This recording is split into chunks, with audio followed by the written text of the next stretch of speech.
Hi friends, let's make this Squishmallow cake. So I am taking two 6-inch layers and cutting kind of like an oval shape.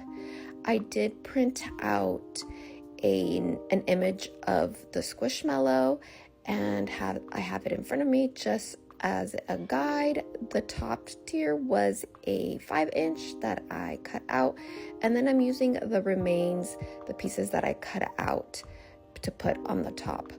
I am trimming the bottom to give it a more rounded look at the bottom, and I'm doing several coats of frosting. I use a flexible scraper to get it as smooth as possible, and then I use a warm spatula to help smooth out all the lines as well.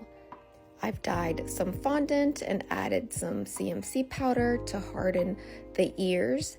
I try to make sure that they're as close as possible, but to be honest, it really doesn't matter because one of them is kind of going to be a little bit bent. And then I roll out a piece of fondant, and that also doesn't really matter. You just need it to be uneven. And I place it on the cake with a little bit of piping gel.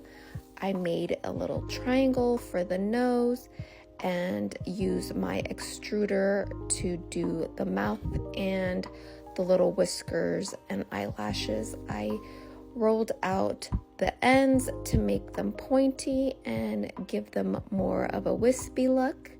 I placed the nose and the mouth, and I also added the little whiskers on the side.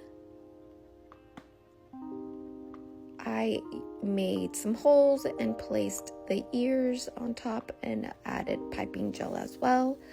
I made a little cupcake, and like I mentioned before, I had the image in front of me, so I cut that image out and used that as a stencil. I add a candle, and then I cut out little hands using that image. I cut out the hands, and like I mentioned before, I made a stencil with it. And then with gel, food coloring, and a little bit of clear alcohol, I mix it together and add a little bit of detail to the cake. And this is what the final cake looked like. Let me know what you think in the comments.